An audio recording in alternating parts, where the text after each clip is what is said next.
Bom dia, galerinha. Sejam todos bem-vindos aí mais uma vez. Agora, o ensinamento aqui é o ensinamento sobre o livro ali de Pedro, segunda de Pedro. E o que eu quero dizer aqui? Se você não é religioso, se você não frequenta nenhuma fé religiosa, se você é livre para pensar seus pensamentos e, você não frequenta nenhuma instituição religiosa, não precisa ver o vídeo. Se você não quiser ver esse vídeo, você passa o vídeo para frente, porque não vai ter nenhum ensinamento aqui para você, entendeu? Mas se você é aquele rapaz, aquela moça, aquela mulher, aquele homem que gosta de aprender sobre o livro chamado Bíblia ali, a grande biblioteca de vários livros dentro de uma só coleção e virou ali a chamada Bíblia, seja bem-vindo. Pega a pipoca, pega o guaraná, põe do lado aí, vamos ouvir junto, vamos aprender a respeito aqui do que estava acontecendo ali no primeiro século, baseado ali pela história de Pedro, tá bom? E fique à vontade a usufruir desse ensinamento aqui, dessa palestra que eu vou estar dando aqui para vocês aqui, tá bom? Hoje eu sou um agnóstico, não sou um cristão, não sou evangélico, não sou católico, não sou, sabe? Eu sou um gnóstico. Gnóstico é sempre aquele que está em cima do muro. Ele não sabe se existiu, mas também não, ele não pode afirmar que Jesus existiu, ou ele não pode afirmar que Jesus não existiu. Ele está em busca do conhecimento. E qual é o conhecimento do agnóstico? Ele vai se deparar sempre com a história, tá? E eles vão tirar sua conclusão. Eu sou um agnóstico cristão, né? Por quê? Porque eu estou sempre indo atrás dos fundamentos da base desse homem, desse Jesus de Nazaré. Como muitos afirmam que ele não existiu, e também como muitos afirmam que ele existiu, mas nunca consegue provar nada, tá? E aí fica aí a critério de quem quer realmente querer acreditar que a história é verídica ou falsa, aí fica por critério de cada um. Para mim, a historicidade está aqui, é verdadeira, tem valor e tem sentido para mim como histórico, tá? Não como eu aplicar na vida das pessoas, como as instituições religiosas fazem e como eles ainda não conseguem nem compreender de fato o livro, aí faz uma lambança na vida das pessoas. Então, vamos estar lendo aí segunda de Pedro, tá? E o que acontece? Eu vou ler aqui de uma forma, vou tentar trazer uma explicação e no meio dessa explicação a gente vai conversando e vai dialogando, tá bom? A história aqui do capítulo 2 de Pedro fala assim, ó, falsos mestres e falsas doutrinas, tá? E também houve entre o povo falsos profetas, como entre vós haverá também falsos doutores, que introduzirão encobertamente heresias de perdição e negarão o Senhor que os resgatou, trazendo sobre si mesmo repentina perdição. Aqui em primeira parte aqui a gente tem que entender o que? Jesus aqui já está afirmando bem claro, resgatou. Então naquela época o povo já estava sendo resgatado por suposto Cristo, o suposto ungido de Deus ali, tá bom? E a gente tem que estar dando aqui valor à escrita para que nós possamos entender, o povo seria resgatado ou o povo aqui já foi resgatado? É essas coisas que a gente tem que aprender quando a gente começa a ler a Bíblia, tá? Então aqui ele fala bem claro, e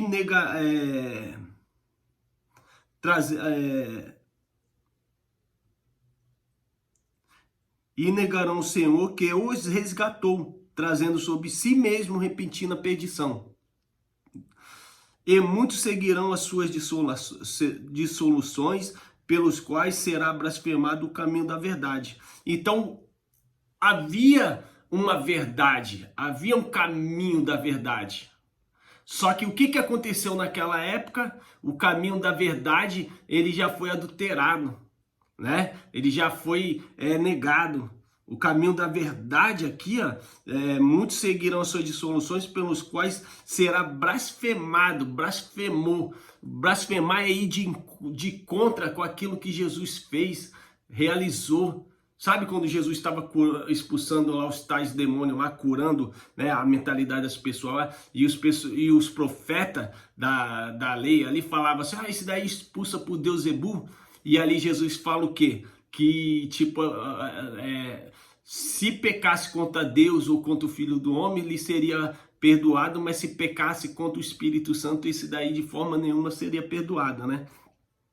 Estava indo o quê? Jesus estava operando as maravilhas, estava acontecendo a ação de Jesus, pela uma ação divina ali e tal, e o povo ia de encontro, não aceitava aquilo que era, sabe, uma magnitude do próprio Messias ali. Então eles blasfemavam. Blasfemar é ir de encontro com as coisas que já foi realizada por Jesus de Nazaré. E por avareza farão de vós negócio com palavras fingidas, sobre os quais já de largo tempo não será tardia a condenação, e sua perdição não dormita. Porque se Deus não perdoou os anjos que pecaram, mas havendo lançados no inferno, os entregou às cadeias da escuridão, ficando reservada para o juízo, e não perdoou ao mundo antigo, mas guardou a Noé, pregoeiro da justiça, com mais 7 pessoas, ao trazer o dilúvio sobre o mundo dos ímpios, e condenou a destruição as cidades de Sodoma e Gomorra, reduzindo as cinza e pondo-as para exemplo aos que vivessem impiamente, o livrou o justo Ló, enfadado da vida dissoluta dos homens abomináveis. Porque este justo, habitando entre eles, afligia todos os dias sua alma justa, vendo-o e ouvindo sobre as suas obras injustas daquele povo. Assim sabe o Senhor livrar da tentação os piedosos e reservar os injustos para o dia do juízo, para serem castigados. Mas principalmente, vou até marcar aqui que eu vou trazer um assunto aqui, ó. Mas principalmente aqueles que segundo a carne andam em concupiscência e imundícia e desprezam as dominações, atrevidos, obstinados, não receando blasfemar das dignidades.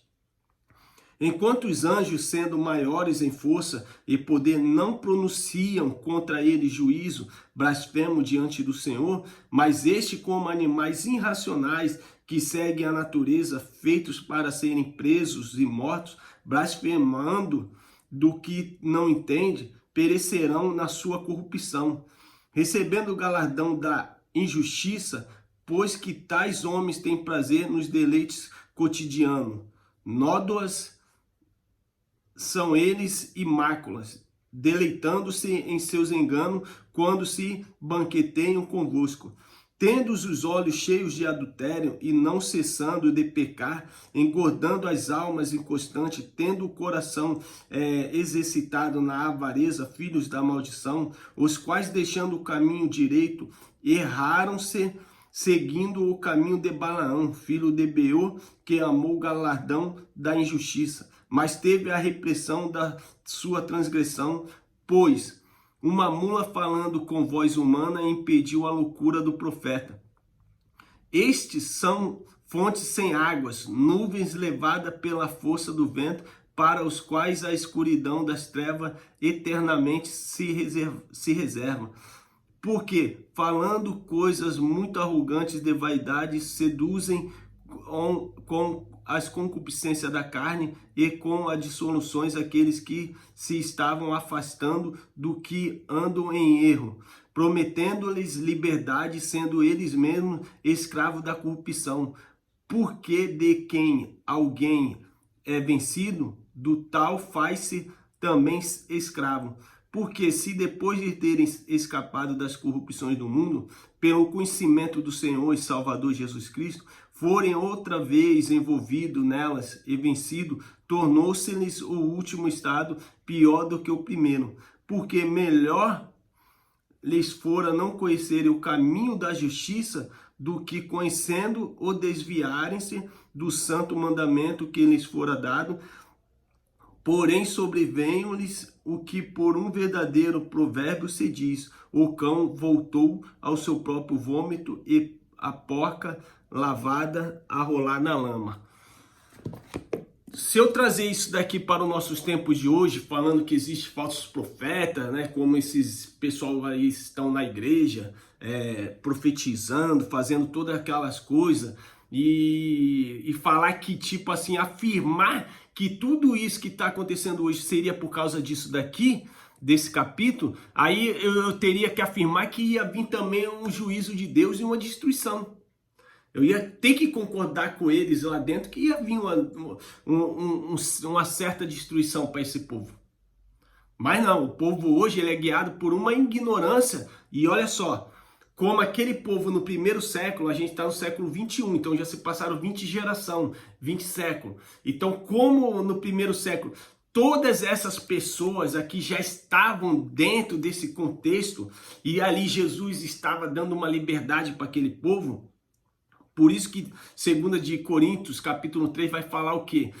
Toda vez quando é lido Moisés dentro desse lugar, aí eles estão tapados com véu o seu entendimento. Por quê? Porque não se descobriram do véu, mas não se converteram a Cristo, porque a sua mente ainda está na lei de Moisés. Então, toda vez, então Jesus vem ali trazer uma liberdade, uma libertação, uma justiça, e eles rejeitaram a justiça de Deus, entende? Eles rejeitaram. Assim sabe o Senhor livrar da tentação os piedosos e reservar os injustos para o dia do juízo, para serem castigados. Então aqui está falando de um juízo, né? A palavra ali está falando de um juízo. Se nós respeitar o tempo da parousia, o tempo da escrita, o tempo do verbal, tá tudo antes do ano 70. Tudo antes da destruição de Jerusalém, da destruição ali do templo, tá tudo antes. Mas se eu ler hoje isso daqui, aplicando para as pessoas hoje, o que eu vou ter que falar? Que vai vir um suposto juízo para essas pessoas em pleno século 21. Então o que Jesus fez no madeiro, né? E se falhou. Né? Então eu não posso falar essas coisas. Então eu tenho que respeitar o tempo da parousia, o tempo da escrita, o tempo do ano datado aqui, tal, da época, entendeu? Por quê? Porque tá tudo antes do ano 70. Todos nós sabemos que o templo, a grande promessa que Jesus falou, que ali não ficaria pedra sobre pedra, ia ser derrubado, e com ele ia haver uma grande devastação naquela cidade, a gente sabe que já se cumpriu, já aconteceu, é história. Eu aplicar isso daqui, aplicando para os tempos de hoje, é conversa para boi dormir, cara. É fazer do povo hoje uma pá de leigo no assunto. É um leigo querendo aplicar uma lição para leigos. Porque não entende. Sabe, como é que eu vou ler uma coisa que já aconteceu lá atrás, 20 gerações lá atrás, e vou aplicar hoje para a vida das pessoas? Então, quando eu falo essas verdades, né, quando eu trago esses ensinos, eu sou o demônio das igrejas, cara. Eu sou o Satanás das igrejas, cara. Eu sou aquele que está trazendo ali a discórdia da igreja. Não, eu estou lendo um livro que vocês leem aí, mas só que eu leio de uma forma. Eu leio respeitando o tempo da escrita verbal, da escrita, né? E do tempo da parousia. Eu respeito isso daqui. Aconteceu antes do ano 70. Tudo isso aqui foi escrito no primeiro século. Entendeu? E o que acontece? Vocês têm que entender o quê? Que se eu pegar isso aqui e ler hoje como um jornal fresquinho para vocês, eu tenho que falar que vai vir o juízo de Deus e que realmente o juízo de Deus não se sucedeu no ano 70, vindo a destruição do templo e a destruição da cidade santa. E aí, como é que vai ficar aí a história aí? Então vai existir uma nova Jerusalém, um novo templo, e Deus também vai vir, vai fazer aquela matança, vai julgar toda aquela nação de novo, e aquela nação vai passar por uma grande destruição e devastação de novo, e é só para aquele povo? Porque a história bíblica fala que seria para aquele povo, para aquela cidade, a cidade da Galileia, né? A cidade de Jerusalém ali e tal. E a gente, pela historicidade, por quê? É engraçado que quando a Bíblia nos conta essas coisas, esses acontecimentos que supostamente iria acontecer, citado pelos discípulos de Jesus e até mesmo por Jesus, a gente sabe que no livro Não tem nada que confirme que aquelas coisas aconteceram. Nesse livro aqui chamado Bíblia, né? Nesse livro aqui chamado Bíblia, que é uma coletânea de livros, faltou o livro de Flávio Josefo aqui. Faltou o livro que ia se dar todo o cumprimento da Bíblia. Aí o povo ia falar, cara, a Bíblia já se cumpriu, já era. Sabe? Mas não, os povos hoje entram dentro de um lugar, é aquela macumbaria, é aquela feitiçaria dentro daquele lugar, e agora um óleo unge, um pedacinho de bloco você faz sua casa, uma vassoura expulsa o demônio da sua casa, a fogueira santa dá o teu tudo para você ganhar o dobro, e as pessoas hoje querem ser tão abençoadas, porque agora tem que ter bênção, tem que exigir de Deus para ter bênção, tal, quando na verdade na Bíblia, nos evangelhos, dos novos evangelhos, você tem que ser pobre. Você tem que ser pobre, você tem que se dar pelo seu próximo, você tem que dividir o seu pão, você tem que, sabe? Você tem que ser menos, cara. Eu não vejo prosperidade no Novo Testamento, eu não vejo pregação de prosperidade. Jesus fala, se você tiver um patrimônio, vai lá, venda, pega todo o dinheiro e divida com os famintos na rua, com os miseráveis, com os pobres. E quem é que faz isso hoje? E eu sou o demônio da igreja. E eu sou o demônio porque eu venho aqui, leio, respeitando, falando a verdade, sabe? E tipo assim, a raiva deles, dentro dessa igreja, é que eu não condeno mais ninguém. Eu não condeno o ladrão, eu não condeno o assassino, eu não condeno o feiticeiro, eu não condeno o macumbeiro, eu não condeno o banda, eu não condeno o estrupador, eu não condeno ninguém. Eles falam, na tua ideia todo mundo é só... Mas é o que a Bíblia conta. A Bíblia conta o quê? Que Jesus naquela cruz ele entrega o seu espírito e derrama por todos. Por todos. E a palavra fala que ele desce ao sublime da terra, pega todos os espíritos e leva embora. Não ficou nenhum ali. Se alguém me mostrar na Bíblia que Jesus, quando ele desce o sublime da terra, ele pega todos os espíritos e leva embora, ele deixou algum ali, vocês me mostram dentro da Bíblia, que eu não achei isso. Entendeu? Então Jesus ele veio para salvar o espírito das pessoas, não as pessoas. Você que comete as atrocidades da carne, só tem um caminho para você e para mim, que é o suposto inferno. Mas não o inferno que a religião prega. O inferno chamado sepulcro. Porque a palavra lá em Eclesiastes vai falar o quê? Do pó vieste e um dia voltarás ao pó. E o espírito retorna a Deus porque foi Deus que deu. Mas como o espírito ficava sempre aprisionado na carne, um dia Deus tinha que vir para pegar todos os espíritos e levar embora. Me aponta na Bíblia onde que ficou um espírito lá. Que aqui quando Deus fala que Deus não poupou nem os anjos, o que acontece lá em Gênesis? Fala que os anjos deixaram sua habitação original, na qual eles vieram para a terra, passaram a ser homens naturais, tiveram relações com mulheres, na qual até nasceram ali supostos gigantes. Só que quando o que Deus fala? Que Deus pega eles, aprisiona, né, em prisões eternas até o dia do juízo, que sucedeu na parousia dele, quando ele desce aos lugares mais subescuros da terra e leva os espíritos embora. Os anjos lá morriam, o que acontecia com o seu espírito? Ficava aprisionado no corpo até o dia da ressurreição de Cristo, até o dia que Jesus ia vir para ressuscitar dos mortos.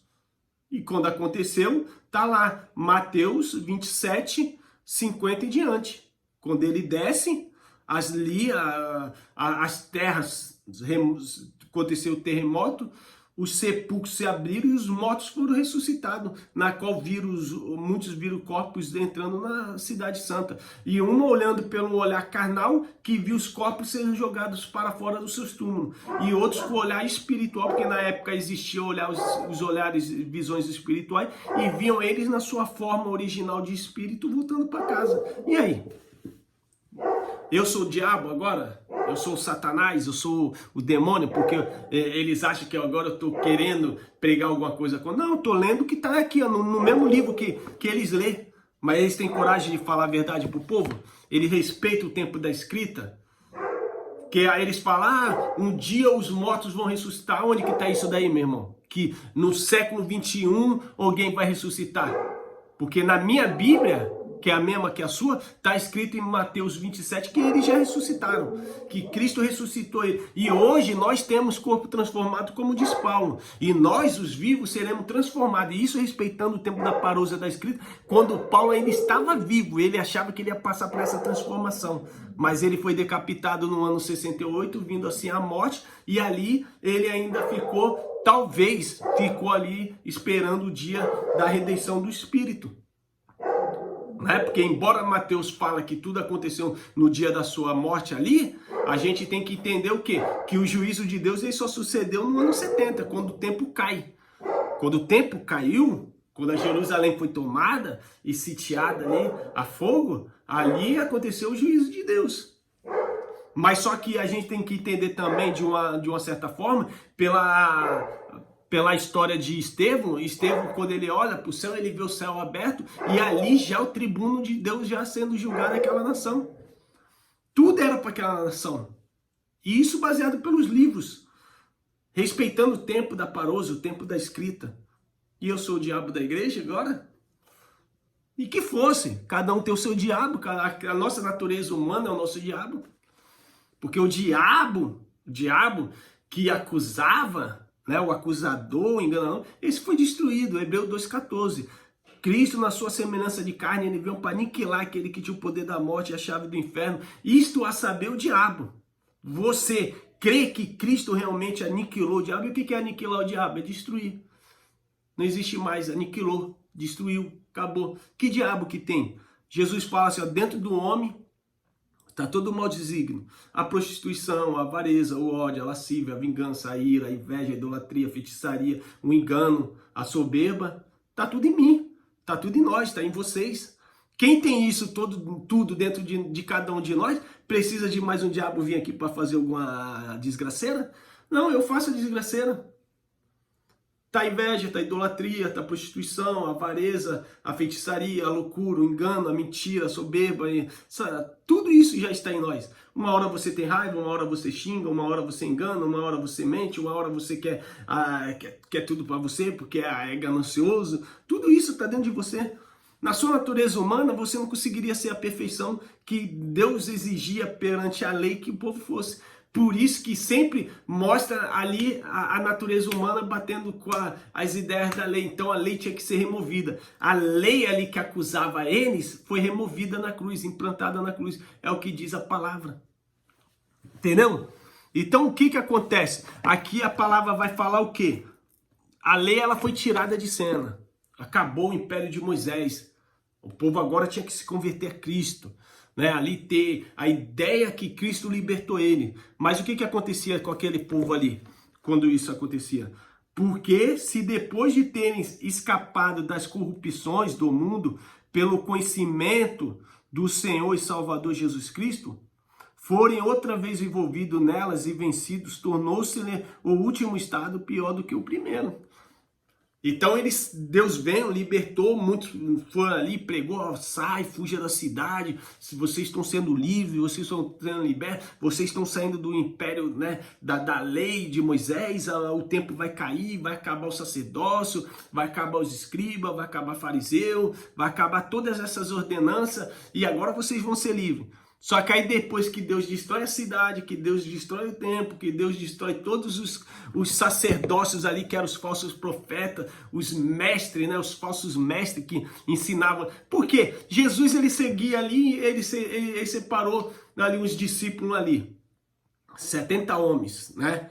E mandou de 2 em 2, tal, mais os discípulos e também escolheu Paulo e eles estão pregando ali agora um ensino guiado ali por Jesus ali. Paulo ele é guiado por Cristo ressuscitado, é diferenciado. Só que aí o que acontece? Quem é que batia de frente com esses irmãos? Não era? Quem eram os falsos profetas da época do primeiro século?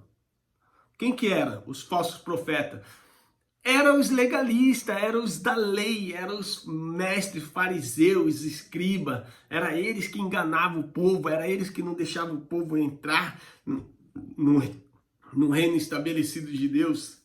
Tu entende? Isso aqui é tudo uma maravilha, cara. A gente lê, aprender. Eu não tenho medo de morrer hoje. Eu não tenho medo de inferno. Eu não tenho medo de Satanás. Eu não tenho medo de Deus. Eu sei que Deus é amor. Ele entregou o Filho dele para todo aquele que cresce, fosse salvo. E nós que já estamos vivendo 2000 anos daqueles acontecimentos, eu creio que eu já fui salvo por ele lá e já era. Acabou, mano. Não tem que falar nada, tá? Não tem nenhuma ordenança para me seguir ou não seguir. Eu sou livre, eu posso fazer. Da mesma forma que essas igrejas que estão aí, nesses ensinamentos que voltaram para a lei antiga, a lei de Moisés, eles também são livres, mas eles voltaram ao vômito. A palavra aqui é clara, é bem clara. A palavra fala o quê? Porque melhor lhes fora não conhecerem o caminho da justiça, do que conhecendo se desviassem do santo mandamento que lhes fora dado. Porém, sobrevenham-lhes o que por um verdadeiro provérbio se diz: o cão voltou ao seu próprio vômito e a porca lavada a rolar na lama. Foi o que eles fizeram. Jesus libertou, tirou a lei, tirou os fariseus. Só que aí depois dali eles resolveram fazer um outro sacerdócio, e continuaram a voltar para o sistema judaico, sistema da lei, e começaram a implantar. E hoje, as igrejas de hoje, elas, por causa daqueles porcalhões que voltaram ao vômito, continuaram trazendo e dando pérolas aos porcos, né? Lavagem, voltaram ao vômito, voltaram às lamas, voltaram a comer as suas bolotas, porque os porcos comem das próprias bolotas, sabe? E eles voltaram, vomitou, saiu do lugar e depois o cachorro vai lá e volta pro vômito. Foi o que aconteceu. E a humanidade hoje, dentro desses lugares chamados igreja, são todos libertos. Estão todos livres, sem culpa perante Deus. Mas só que o seu raciocínio voltou de volta ao vômito. Por quê? Porque seguiram ensinamentos de homens, trazendo a própria Bíblia, porque não souberam respeitar o tempo da parousa, o tempo da escrita, o tempo que cada um cumpria ali naquela época, e hoje lei querem fazer igual, cara. E voltaram. São livres? São. Mas pregam a lei de Moisés dentro desses lugares. Paulo fala, se não largar a lei, se não sair da lei, se não remover os escritos e ordenança, vocês não se converteram a Cristo. Vocês não foram libertos por Cristo. Paulo falava para aquele povo, naquela situação do primeiro século. Hoje, quando você lê a história, faz uma viagem na história, uma leitura mental, você consegue captar esse livramento. Você consegue captar que o povo vivia à mercê da lei e a lei foi removida e agora não deveria mais cumprir nada da lei? Porque Paulo fala, se você sendo um gentil se envolver com alguma coisa da lei para cumprir, você está se tornando inimigos do feito da cruz de Cristo. Aí eu te pergunto, você hoje, você cumpre algo da lei? Porque se você estiver cumprindo algo da lei, você está que nem aquele povo lá no passado, voltaram ao seu próprio vômito, voltaram às ordenanças de Moisés. Porque eles achavam que agora, e agora, como é que nós vai seguir? Caiu o templo, caiu o sacerdócio, pegaram todos os escritos, queimaram, rasgaram, tacaram fogo. E agora, o que vai ter para nós? Aí resolveram escrever a história de novo. Escreveram a história de novo, lançaram, fizeram os cânones estão aí, montaram a Bíblia hoje. E hoje a Bíblia é um livro, cheio de livros, contando cada época e cada avanço da vida daquele povo, só que o povo não sabe diferenciar isso dentro da Bíblia. Querem cumprir a Bíblia toda, querem cobrir um pouquinho de cada parte da Bíblia e vive com as suas mentes derrotada, aprisionada. E hoje, quando eu leio isso, trazendo sabedoria, isso aqui não é para mim, isso aqui não é para mim, isso aqui é história, isso aqui aconteceu, isso aqui já aconteceu no ano 70, a história foi cumprida, o que Jesus pregou, o que Jesus falou em Mateus 24, Marcos 10, Lucas 21, tudo foi cumprido naquele século, no ano 70, quando veio a destruição do templo. Pronto, já era, acabou. E o que tem para nós hoje? Não tem nada. Eu farei uma nova aliança com o meu povo, na qual eu não levarei mais em consideração seus pecados. Ia haver os pecados, ia haver, porque continuam Jesus tira a lei, remove o pecado do mundo, mas o povo volta a trazer a lei. Então eles são pecadores, porque quando eles lêem lá, eles leem, não era para fazer, mas nós faz, então eles são pecadores. Então ia haver pecado, só que Deus fala, não levarei mais em consideração seus pecados. Não levarei mais em consideração suas iniquidades. Ia haver iniquidade e ia continuar havendo, porque eles ressuscitaram tudo, trouxeram tudo. Paulo fala, toda vez quando eu revigoro o que Cristo destruiu naquele madeiro, naquela cruz, naquela morte, quando eles mataram, quando eles sangraram Jesus, eu trago para mim mesmo condenação de morte. E é o que vocês fazem. E eu sou o Satanás de vocês, eu sou o diabo de vocês, porque eu ensino aqui a vocês a respeitar o tempo da escrita. A respeitar o tempo da escrita. Sabe, não tem ensinamento dentro dessas igrejas. Essas igrejas, os ensinamentos, é viver um livro inteiro, cara. Não se viva o livro inteiro. Não se viva. Se viva livre. Mas vocês também é livre para querer continuar a viver as prisões. Vocês estão livres. Vocês quando morrer, todos vocês dentro da igreja aí, toda a humanidade, quando morrer o espírito volta a Deus, porque Deus já os perdoou espiritualmente, já perdoou. Mas na carne, cada um vai seguir o que vocês quiserem seguir, cara, infelizmente. Infelizmente, vocês acham que vocês vão pagar um grande preço? A tua natureza humana acha. A tua natureza espírita, ela sabe o que Deus fez. Ela já está pronta. E o dia que o Pai chamar o Espírito, sobe a Deus. É assim, dessa forma. Só que hoje eu sou Satanás. Porque eu falo o que está escrito respeitando o tempo da escrita. É uma tremenda balera que se ensina dentro desses lugares chamados igreja, cara. Não caia nisso. Mas, nunca se esqueça, vocês são livres para fazer o que vocês quiserem. Da mesma forma que eu sou livre para querer matar, roubar, fazer a desgraceira toda nessa terra, e um dia eu vou ter que pagar pelos crimes cometidos que eu cometer, e ser julgado, condenado, e haver parar dentro da prisão, quando não parar na prisão já cefar a vida, vocês também vão colher o que vocês estão plantando nesse lugar. Infelizmente. Mas o espírito, quando vocês morrer, só tem um caminho para ele, é o céu. E vocês, com a mente de vocês, com a sabedoria de vocês, só tem um outro caminho, que é o inferno, sepulcro, sepultura. Todos nós, seres humanos nessa terra, carne e sangue, iremos para o suposto inferno. Não o inferno da religião, mas o inferno bíblico. O inferno que quer dizer extermínio da natureza humana. Voltarás ao pó, sepulcro. Fica todos com essa mensagem. Quem gostou, compartilha. Quem não gostou, volte e fique na sua religião. Se prenda às suas prisões mentais. Fique preso. Fique tendo ataque esquizofrênico dentro desse lugar. Fique tendo distúrbio mental, porque é o que vocês vão ver dentro desse lugar. Pessoas loucas, pessoas que caem no chão, pessoas que ficam se batendo, tendo ataques epiléticos, pessoas gritando com loucura. É isso que vocês vão ver nesse lugar. Vocês vão ver pessoas doentes. Eram sadias na mente quando entraram. Às vezes tiveram uma decepção amorosa, tiveram uma decepção financeira e acharam que esse lugar era o suposto remédio para suas vidas e para suas feridas, mas entraram no lugar errado. Se você tem problemas psiquiátricos, se você sofre problemas mentais, se você sofre de depressão, tem lugares certos para isso. Procure um psicólogo, procure um psiquiatra, procure um hospital que possa atender vocês nesse grau de enfermidade.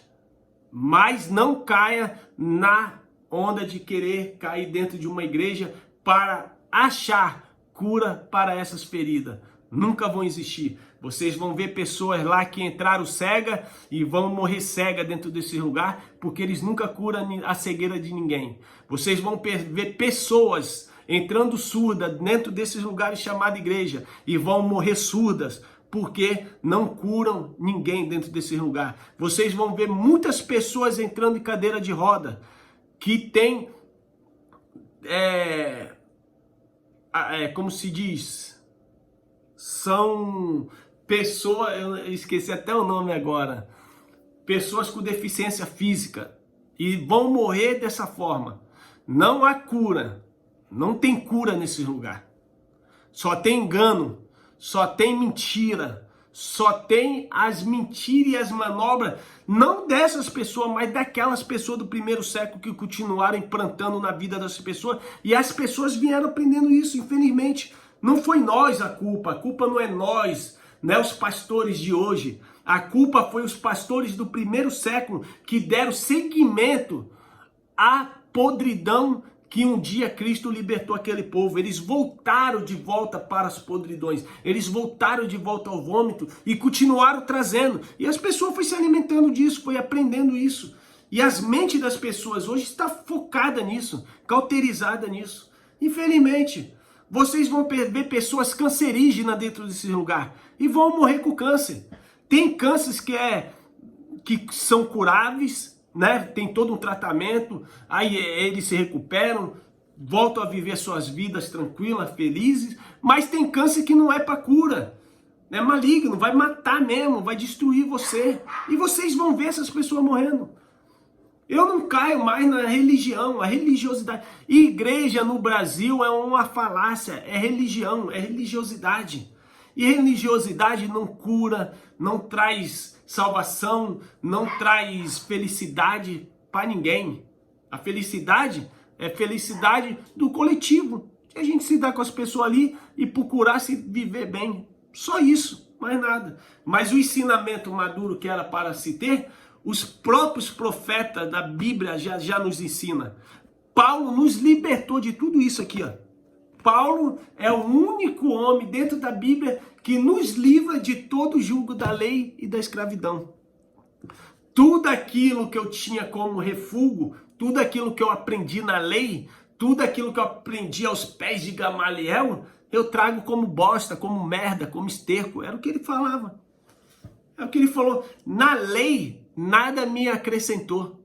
O que acrescentou a ele foi ele ter um encontro com a luz divina chamada Cristo ali na frente, ao caminho do deserto, ao caminho de Damasco. E ali Jesus falou para ele, ó, Paulo, segue sua vida que agora eu vou te dar visões para você libertar o povo, o meu povo. E o povo de Deus era sempre o povo gentil. O povo judeu foi massacrado, infelizmente. Pega para você esse ensinamento aí, que o ensinamento é sério, tá? E por eu ensinar dessa forma, eu sou o demônio dessa igreja, como o meu camarada falou, lá na igreja vai te ver como demônio, como diabo, como herege. Infelizmente vai ser assim sempre. Então eu não me importo pelo que as pessoas falam, eu não me importo com o que eles acham. Eu importo eu viver a minha história e ser protagonista da minha própria história, longe da religiosidade. Fui!